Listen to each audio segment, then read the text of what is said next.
Good morning प्यारे बच्चों। Lesson number 12 ध्वनि। आज हम पढ़ेंगे ध्वनि तरंगों के अभिलक्षण कि क्या क्या लक्षण हैं ध्वनि तरंगों के।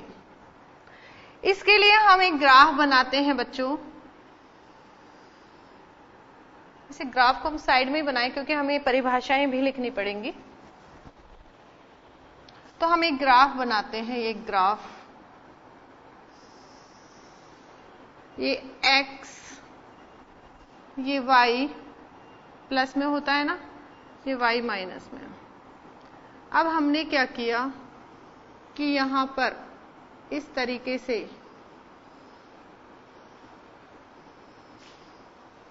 एक ग्राफ बनाया बच्चों।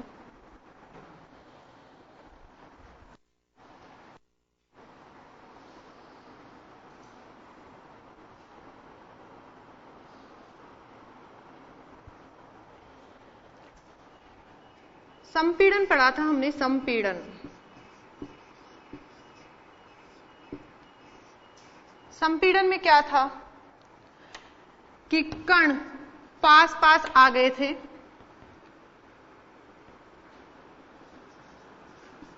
कण पास पास आ जाते हैं और पास पास आ जाते हैं तो क्या हुआ था बच्चों, वहां पर दाब और घनत्व अधिक हो गया था। अतः दाब व घनत्व अधिक होता है। दाब और घनत्व अधिक होता है। संपीड़न, संपीड़न में कण पास पास आ जाते हैं और वहां पर दाब और घनत्व बढ़ जाता है, अधिक हो जाता है। और जो हमने ग्राफ बनाया है, इस ग्राफ में जो शिखर हैं, शिखर जो आपको दिख रहे हैं, ये इधर ये शिखर, एक शिखर ये रहा, फिर नीचे की तरफ भी शिखर हैं। तो ये जो शिखर हैं,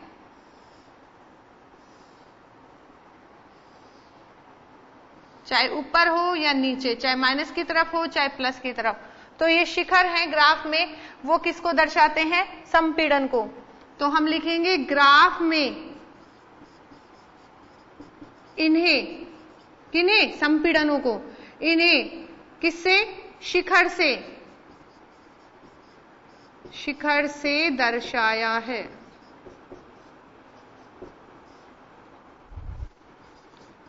तो संपीड़न को हम क्या लिखते हैं बच्चों? C। तो ये भी C है, ये भी C है, ये भी C है, ये भी C है। तो शिखर से जो दिखाया गया है वो क्या है? संपीड़न। इसके बाद हमने पढ़ा था बच्चों विरलन। और विरलन में क्या था बच्चों? कण दूर दूर हो गए थे। तो विरलन में कण दूर दूर होते हैं। दाब व घनत्व, जब दूर दूर हैं तो दाब भी और घनत्व भी क्या होगा? कम होता है। दाब व घनत्व कम होता है। और ये जो गर्त हैं, ये जो गर्त हैं, ये गर्त जो आपको दिखाई दे रहे हैं, ये गर्त, इनसे आर, ठीक है? तो इन गर्त से किसको दिखाया है? विरलन को। तो ग्राफ में गर्त द्वारा दर्शाया गया है। संपीड़न को तो शिखर से और विरलन को गर्त से दर्शाया गया है। ठीक है बच्चों? हमें इसमें और भी कुछ करना है, इसलिए मैं ये मिटा रही हूं। सिर्फ समझाने के लिए आपको बताया कि ये गर्त हैं और ये शिखर हैं। शिखर तो होते हैं संपीड़न और गर्त होते हैं विरलन। अब बच्चों ये नोट कर लीजिए आप, एक बार ग्राफ भी बना लेना।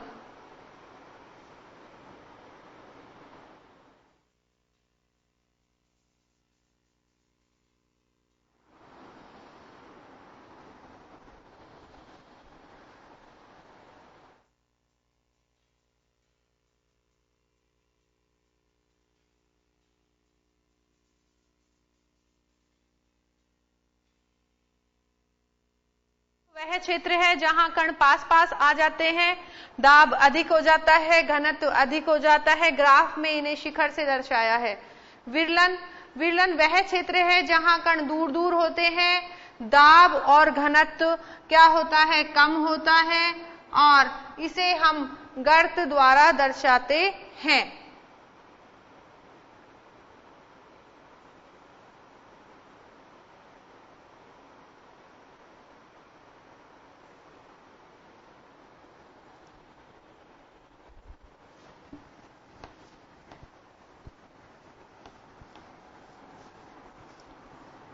ये तो हमने संपीड़न और विरलन को ग्राफ में बताया, और इन संपीड़न और विरलन से ध्वनि के सारे अभिलक्षण बताएंगे हम बच्चों।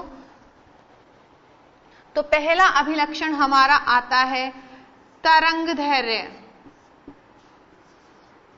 तरंग धैर्य बच्चों देखिए, ये मैंने आपको बताया, ये क्या था, संपीड़न। ये भी क्या है, संपीड़न। ये भी क्या है, संपीड़न। और ये भी क्या है, संपीड़न। तो क्रमागत यानी कि ऊपर की तरफ अगर हम बताएं तो एक संपीड़न तो ये हो गया, और इसके जस्ट बाद ये हो गया। तो ये दोनों एक दूसरे के क्या है, क्रमागत। तो अगर हम ये दो क्रमागत संपीड़न ले लें, ये वाले,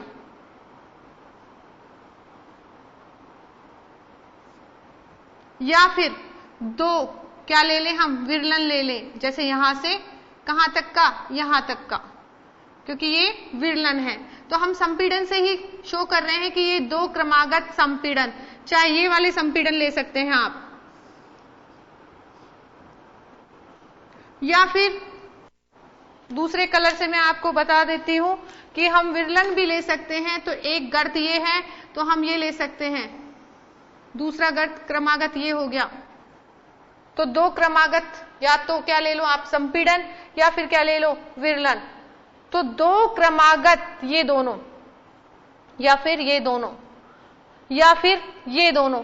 तो दो क्रमागत संपीड़न या दो क्रमागत विरलन, इनके बीच की दूरी, ये बीच की दूरी, ये यहां से यहां तक की दूरी क्या कहलाएगी बच्चों, ये यहां से यहां तक की दूरी, ये कहलाएगी आपके तरंग धैर्य। क्या कहलाएगी, तरंग धैर्य। और इसे किससे शो करते हैं हम, लैम्डा से। तो यहां पर ये भी लैम्डा है बच्चों, ये थोड़ा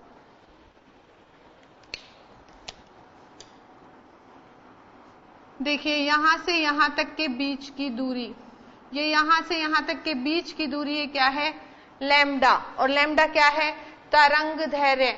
ये भी लैम्डा होगी, यहां से यहां तक के बीच की दूरी, ये भी लैम्डा होगी। तो या तो दो क्रमागत संपीड़न ले लो, या दो क्रमागत विरलन ले लो, इनके बीच की दूरी क्या कहलाती है, तरंग धैर्य। तो हम लिखेंगे बच्चों,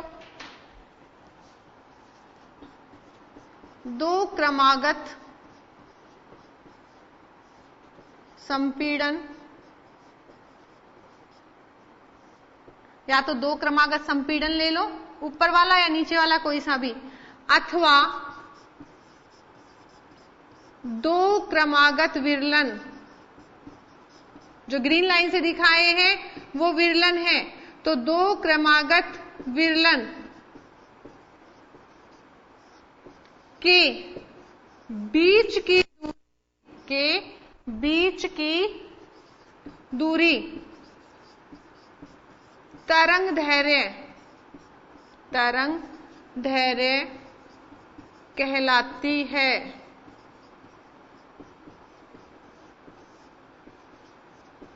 तो दो क्रमागत जैसे कि ये और ये, इन दोनों के बीच की दूरी, तो दो क्रमागत संपीड़न अथवा दो क्रमागत विरलन, इनके बीच की दूरी क्या कहलाती है बच्चों, तरंग धैर्य। इसे इस तरीके से देखिए बच्चों, ऐसे, और इसको बोला जाता है लैम्डा।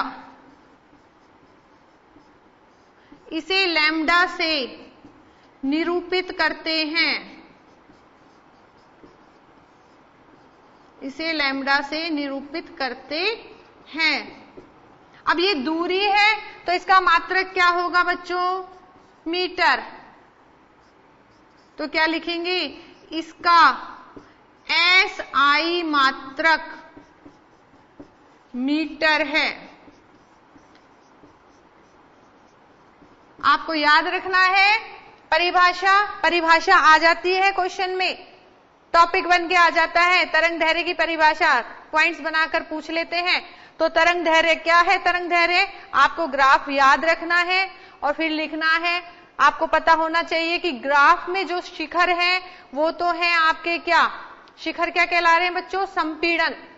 और जो गर्त है जो नीचे की तरफ ग्रीन लाइन से दिखाया है मैंने, वो कहलाते हैं विरलन। तो एक के बाद एक जो आता है उसे हम बोलते हैं क्रमागत। तो हम बताएंगे कि दो क्रमागत संपीड़न अथवा दो क्रमागत विरलन के बीच की दूरी क्या कहलाती है बच्चों? तरंग दैर्घ्य कहलाती है। इसे लैम्डा से निरूपित करते हैं। इसका SI मात्रक मीटर है। नोट कीजिए बच्चों जल्दी से।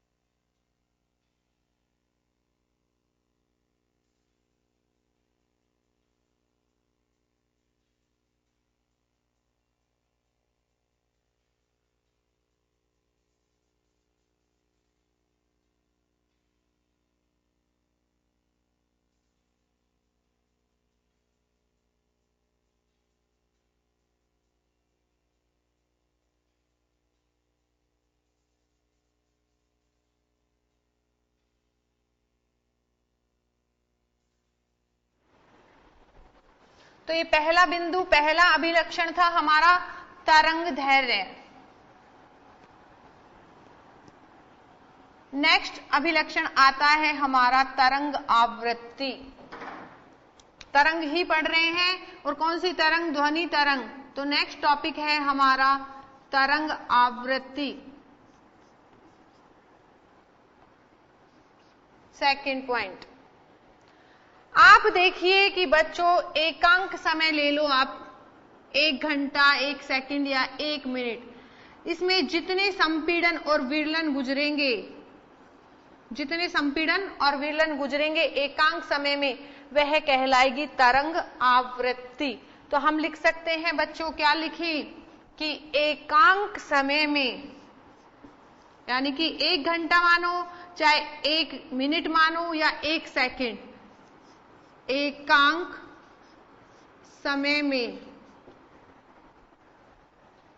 गुजरने वाले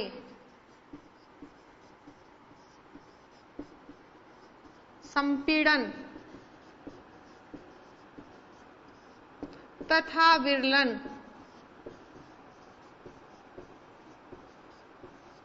की संख्या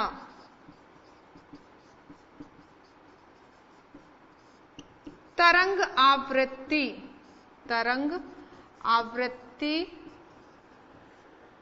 कहलाती है।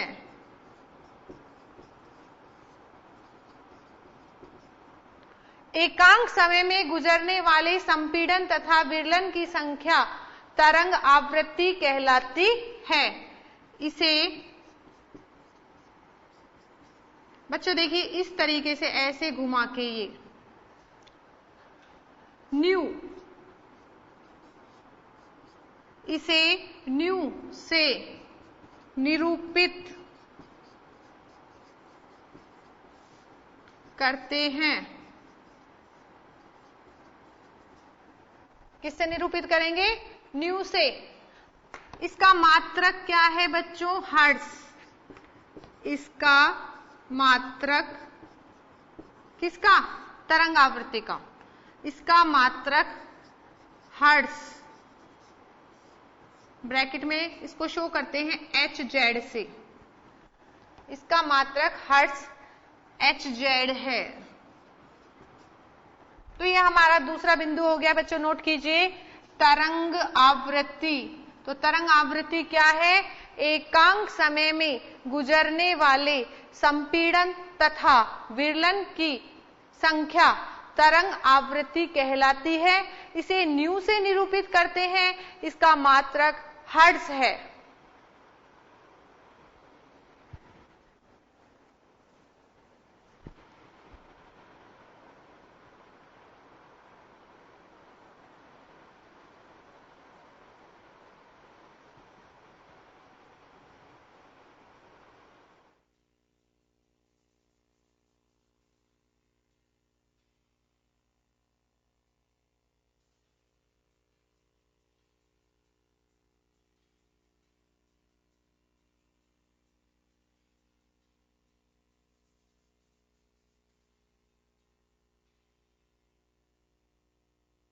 जो हमने तरंग धैर्य पढ़ लिया, तरंग आवृत्ति पढ़ ली, ये अभिलक्षण है ध्वनि के। नेक्स्ट हम पढ़ेंगे तीसरा बिंदु, तरंग आवर्त काल। तरंग आवर्त काल, आवर्त काल से मतलब है बच्चों समय। क्या मतलब है इससे? समय। तो कहीं कोई सा भी बिंदु ले लो, चाहे यहां से ले लो आप, चाहे यहां से ले लो या यहां से ले लो, तो हम यहां से ले रहे हैं, तो एक निश्चित बिंदु ले लिया हमने ये, तो दो क्रमागत, एक तो ये क्रमागत ये हो गया, एक ये हो गया संपीड़न, तो दो क्रमागत संपीड़न, अथवा अगर ये बिंदु ले तो दो क्रमागत विरलन। ठीक है, किसी निश्चित बिंदु या तो यहां से या यहां से, किसी निश्चित बिंदु से गुजरने में जो समय लगता है वो क्या कहलाएगा? आवर्त काल। देखो हमने मान लो ये 2:01 पर काउंट करने शुरू किए कि कितने वो निकले हैं। तो हमने देखा एक मशीन आती है जिसमें हम देखेंगे, तो हम देखेंगे कि एक तो ये और एक ये, दो संपीड़न को यहां से गुजरने में जो समय लगा है, तो मान लीजिए वो समय लगा है 2:05 पर पहुंचे हैं ये, तो वो समय लगा है आपका 4 मिनट। तो दो क्रमागत संपीड़न अथवा दो क्रमागत विरलन को निश्चित बिंदु से गुजरने में लगा समय क्या कहलाएगा? आवर्त काल। बच्चों अभी वक्त हो गया है ब्रेक का, ब्रेक के बाद फिर मिलते हैं।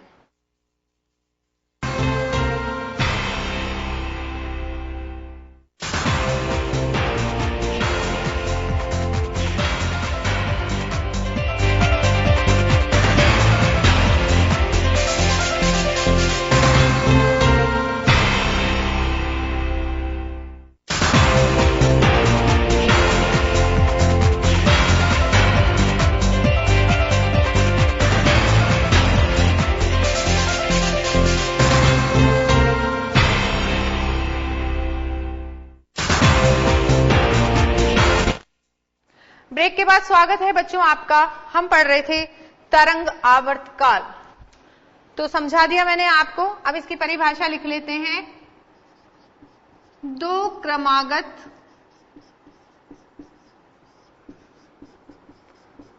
संपीड़न अथवा दो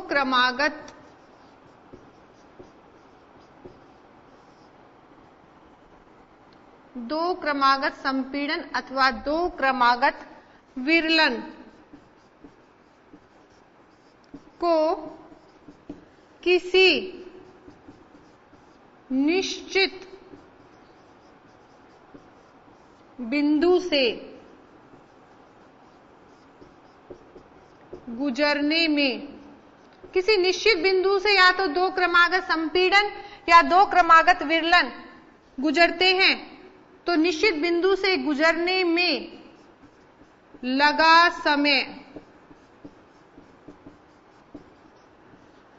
आवर्त काल कहलाता है। तरंग का क्या कहलाता है? आवर्तकाल कहलाता है। इसे कैपिटल टी से निरूपित करते हैं।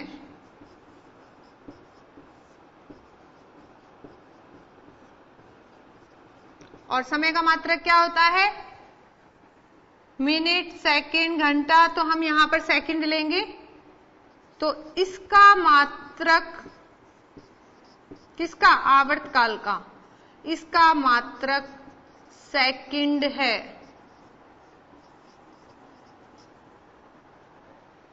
नोट कीजिए बच्चों जल्दी से, टाइम बहुत कम है और पढ़ना बहुत ज्यादा है, तो स्पीड से लिखा कीजिए बच्चों।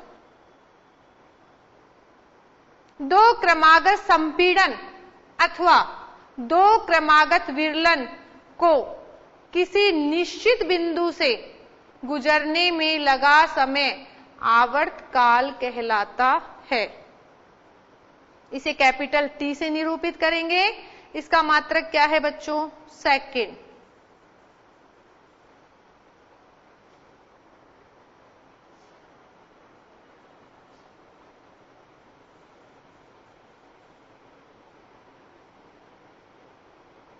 तो अभी हमने तरंग आवृत्ति पढ़ा था, अभी हमने पढ़ा आवर्तकाल, और दोनों समय से रिलेटेड हैं। तो इन दोनों में संबंध देखेंगे हम, किस किस में? आवृत्ति में और आवर्तकाल में।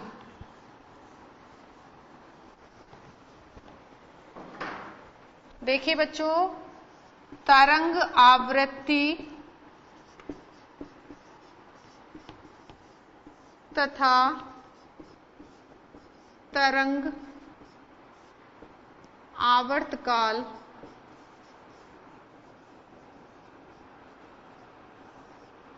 में संबंध। तो दोनों समय से रिलेटेड हैं, तो इनमें संबंध क्या है? आवृत्ति बराबर होती है बच्चों 1/, आवर्तकाल। आवृत्ति को किससे लिखते हैं? न्यू से। तो न्यू बराबर 1/T, क्योंकि आवर्तकाल को किससे लिखते हैं हम? टी से। नोट कर लीजिए।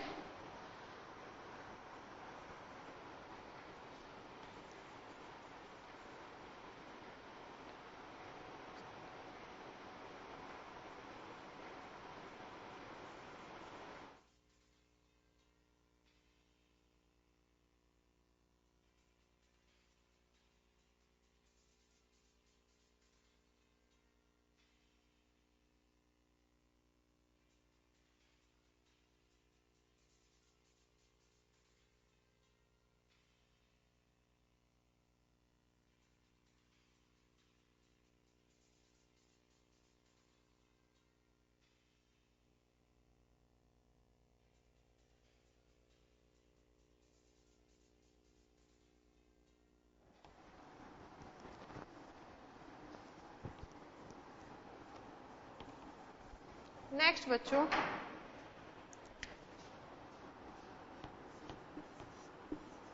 तरंग का आयाम।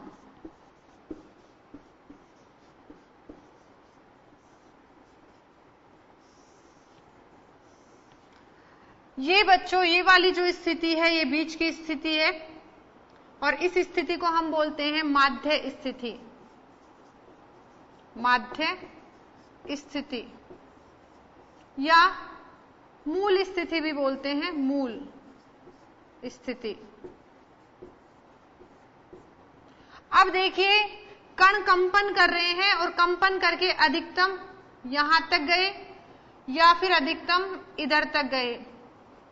तो अधिकतम कितना विक्षोभ हो रहा है, कहां तक कण कंपन करके जा रहे हैं, विक्षोभ कर रहे हैं, कंपन कर रहे हैं, किस कहां तक कर रहे हैं, ये जो है ये कहलाएगा आपका आयाम। और आयाम को हम लिखेंगे ए से।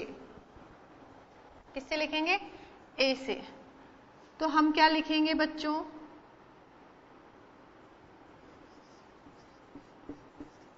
कणों द्वारा तरंग धारा लिख सकते हैं हम।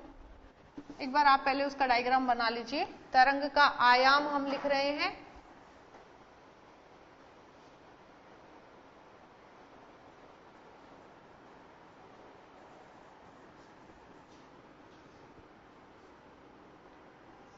कोई भी माध्यम होना जरूरी है, तो किसी माध्यम में ये कौन सी स्थिति है? मूल स्थिति। मूल स्थिति के ऊपर भी और नीचे भी, मूल स्थिति के दोनों ओर अधिकतम विक्षोभ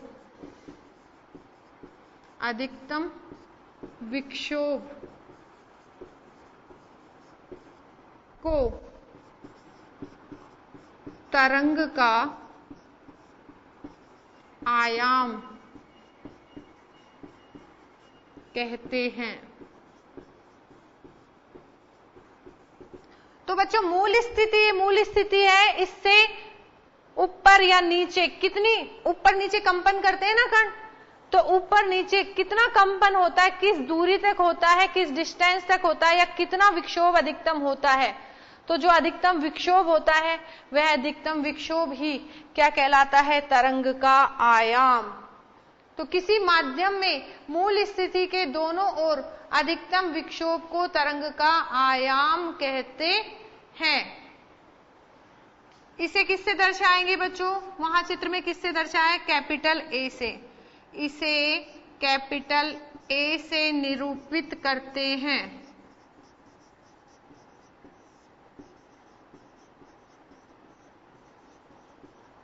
और बच्चों यहां पर ये विक्षोभ है, ये क्या है? या तो अधिकतम कण कहां तक पास आ गए हैं, तो ये इसका घनत्व या दाब है एक तरीके से। तो हम यहां पर इसका मात्रक, किसका? आयाम का।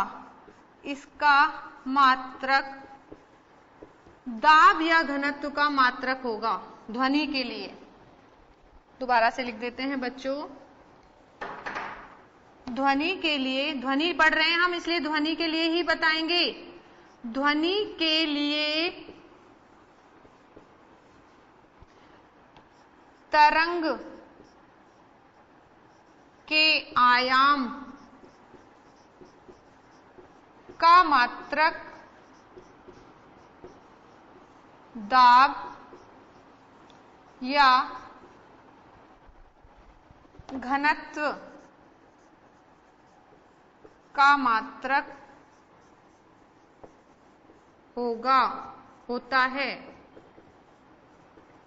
तो यहां पर जो आयाम का मात्रक होगा, परिस्थिति के हिसाब से दाब या घनत्व का जो मात्रक होगा उसका मात्रक ही तरंग के आयाम का मात्रक होगा। और ये किसके लिए है? ध्वनि के लिए। अगर प्रकाश के लिए ले तो प्रकाश के लिए तो मीटर आएगा बच्चों, क्योंकि एक दूरी आएगी इसमें। लेकिन यहां पर ध्वनि के लिए क्या आएगा बच्चों? दाब या घनत्व के मात्रक।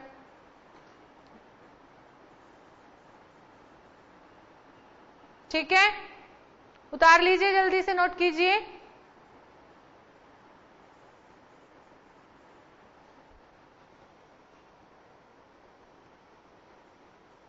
तो किसी माध्यम में मूल स्थिति के दोनों ओर अधिकतम विक्षोभ को तरंग का आयाम कहते हैं। इसे कैपिटल ए से निरूपित करते हैं। ध्वनि के लिए तरंग का मात्रक क्या होता है? तरंग के आयाम का मात्रक क्या होता है? जो दाब का मात्रक होता है या घनत्व का मात्रक होता है, वही ध्वनि के लिए तरंग के आयाम का मात्रक होता है। सिर्फ ये ध्वनि के लिए है ये बात।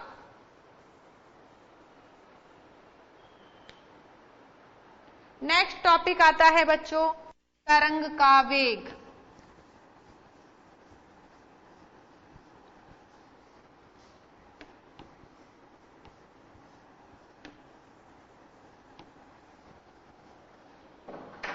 आपने जनरली क्या पढ़ा है? वेग बराबर, पहले तो हम लिख देते हैं क्या पढ़ना चाह रहे हैं हम? तरंग का वेग।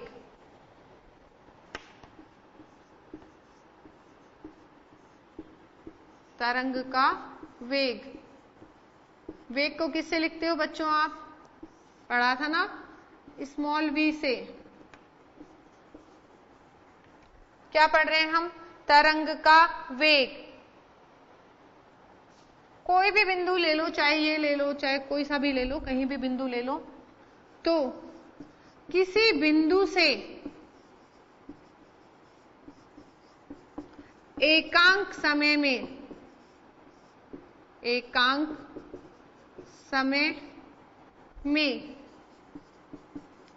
तरंग द्वारा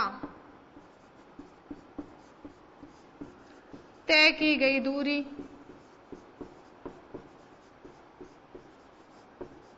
और तय की गई दूरी क्या होती है बच्चों, यहां पर तरंग दैर्घ्य। ब्रैकेट में क्या लिख देंगे बच्चों, तरंग दैर्घ्य। एकांक समय में तरंग द्वारा तय की गई दूरी, और तय की गई दूरी कितनी दूरी तय की जाती है, तरंग दैर्घ्य के बराबर। तय की गई दूरी क्या कहलाती है, तरंग का वेग कहलाती है। तरंग का वेग कहलाती है। इसे v से दर्शाते हैं।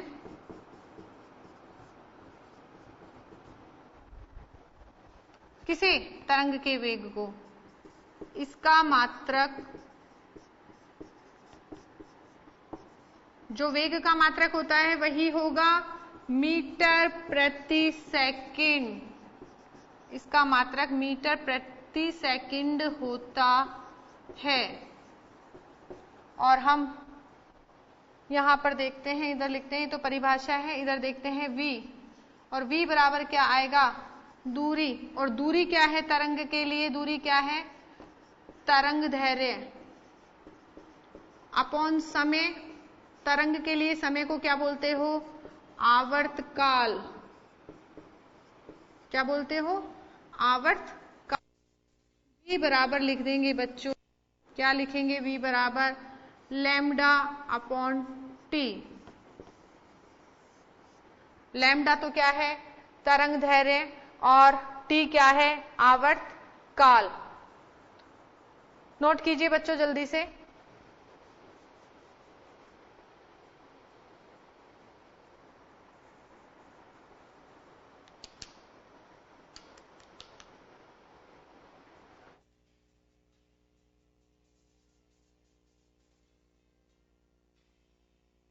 वेग क्या है, किसी बिंदु से एकांक समय में तरंग द्वारा तय की गई दूरी तरंग का वेग कहलाती है। और तय की गई दूरी क्या होती है बच्चों, तरंग दैर्घ्य। और वेग को किससे लिखेंगे, v से। इसका मात्रक क्या होगा, मीटर प्रति सेकंड। अगर हम सूत्र देखें तो वेग v बराबर क्या आ जाएगा, दूरी बटा समय। तो तरंग के लिए दूरी क्या है, तरंग दैर्घ्य, और समय क्या है, आवर्तकाल। तो हम यहां पर v बराबर तरंग दैर्घ्य को किससे लिखते हैं, लैम्डा से। आवर्तकाल को किससे लिखते हैं, t से। इसलिए हमारा v बराबर आ जाएगा लैम्डा अपॉन t।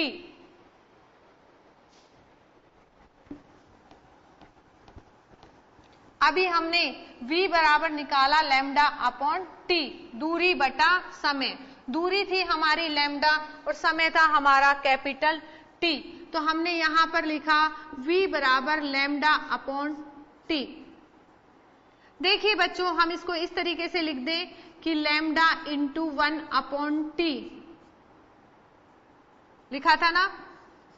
अब यहां पर ये समीकरण 2 माने, और हमने समीकरण 1 में निकाला था न्यू बराबर 1 अपॉन टी।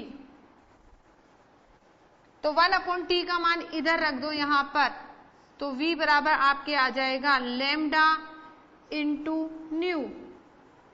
न्यू क्या है बच्चों, आवृत्ति। तो वेग क्या आ गया, तरंग दैर्घ्य गुणा आवृत्ति। ये हमारी समीकरण 3 है बच्चों। और इसको हमने क्या लिखा, तरंग वेग बराबर तरंग दैर्घ्य तरंग दैर्घ्य तो ये लैम्डा हो गया, और बचा क्या हमारा, तरंग आवृत्ति। तो इंटू लिखेंगे हम तरंग आवृत्ति।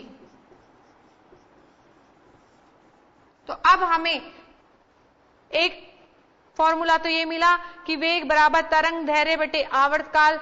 दूसरा फॉर्मूला हमें मिला तरंग का वेग बराबर तरंग धैर्य गुणा तरंग आवृत्ति। बच्चों इसे आपको अच्छे से रिवाइज करना है, समझ समझ के याद करना है और समझना है ढंग से, तभी आप कर पाओगे, वरना आप भूल जाओगे। तो इसे रेगुलर स्टडी करनी है और बिल्कुल लिखकर याद करना है, लिखकर समझना है। आप नोट कर लीजिए जल्दी से इसे।